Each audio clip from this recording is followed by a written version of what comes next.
தமிழ்த்தாய் வாழ்த்து ஏன் எழுதினார்கள்? யார் எழுதியது உங்களுக்கு தெரியுமா? தமிழ்த்தாய் வாழ்த்து பாடலை எழுதியவர் மனோன்மணியம்பே சுந்தரனார் அவர்கள். அவரை பற்றிய ஒரு சிறு கதை. 1855ஆம் ஆண்டு திருநெல்வேலி மாவட்டத்தில் உள்ள ஆலங்குளத்தில் பிறந்தார் பே. சுந்தரனார். சிறு வயதிலேயே தமிழ் மொழியின் மீது தீராத பற்று கொண்டிருந்தார். ஆங்கில கல்வி பயின்றாலும் தமிழ் இலக்கியம், வரலாறு, தத்துவம் ஆகியவற்றில் ஆழ்ந்த புலமை பெற்றிருந்தார். அக்காலத்தில் தமிழ் மொழிக்கு ஒரு சிறப்பான வாழ்த்துப் பாடல் இல்லையே என்ற குறை அவருக்கு இருந்தது. தாய்மொழியின் பெருமையையும் வளத்தையும் அழகையும் போற்றும் ஒரு பாடல் உருவாக வேண்டும் என்று அவர் விரும்பினார். இந்த எண்ணத்தின் விளைவாக 1891ஆம் ஆண்டு அவர் நீராறும் கடலுடுத்த நிலமடந்தை என்று தொடங்கும் புகழ்பெற்ற தமிழ்த்தாய் வாழ்த்துப் பாடலை எழுதினார். இந்த பாடல் தமிழ்நாட்டின் இயற்கை எழில், வளமை, தொன்மை மற்றும் தமிழர்களின் பெருமை ஆகியவற்றை மிக அழகாக வர்ணிக்கிறது. சுந்தரனார் ஒரு சிறந்த கல்வியாளராகவும் திகழ்ந்தார். திருவனந்தபுரம் மகாராஜா கல்லூரியில் பேராசிரியராகவும் பின்னர் முதல்வராகவும் பணியாற்றினார்.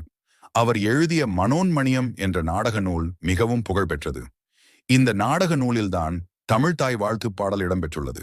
சுந்தரனார் வெறும் பாடலாசிரியர் மட்டுமல்ல, ஒரு தொலைநோக்கு சிந்தனையாளராகவும் விளங்கினார். தமிழ் மொழிக்கும் தமிழ் கலாச்சாரத்திற்கும் அவர் ஆற்றிய பங்களிப்பு அளப்பரியது. 1897ஆம் ஆண்டு அவர் காலமானாலும் அவர் எழுதிய தமிழ்த்தாய் வாழ்த்துப் பாடல் இன்று வரை தமிழர்களின் உள்ளங்களில் நீங்கா இடம் பிடித்துள்ளது. ஒவ்வொரு அரசு விழாக்கள், பள்ளிகள் மற்றும் முக்கியமான நிகழ்வுகளின் தொடக்கத்திலும் இந்த பாடல் ஒலிக்கிறது. தாய்மொழியின் பெருமையை உலகுக்கு உணர்த்திய அந்த மகானை நாம் என்றும் நினைவில் கொள்வோம். தமிழ்த்தாய் வாழ்த்து ஏன் எழுதினார்கள் என்பதற்கான காரணங்களை ஒரு கதையாக சொல்லலாம்.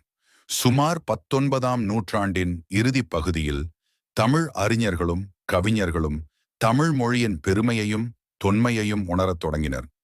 மற்ற மொழிகளுக்கு இருப்பது போல நம் தாய்மொழிக்கு ஒரு சிறப்பான வாழ்த்துப் பாடல் இல்லையே என்ற ஏக்கம் அவர்கள் மனங்களில் குடிகொண்டிருந்தது.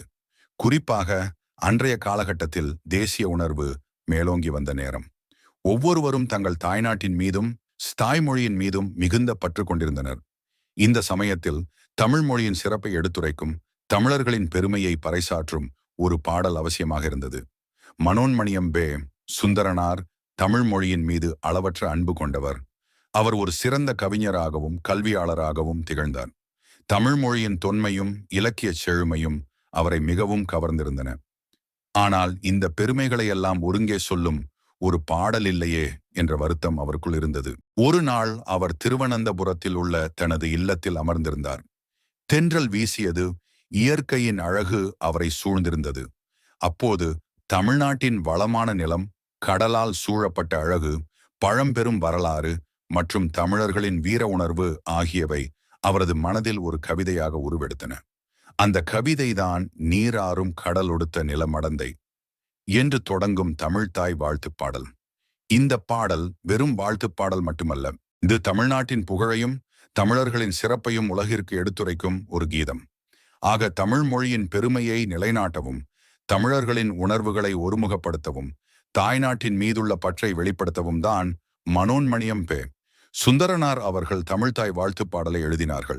இன்று அந்த பாடல் ஒவ்வொரு தமிழரின் மனதிலும் நீங்கா இடம் பிடித்து தாய்மொழியின் அடையாளமாக திகழ்கிறது.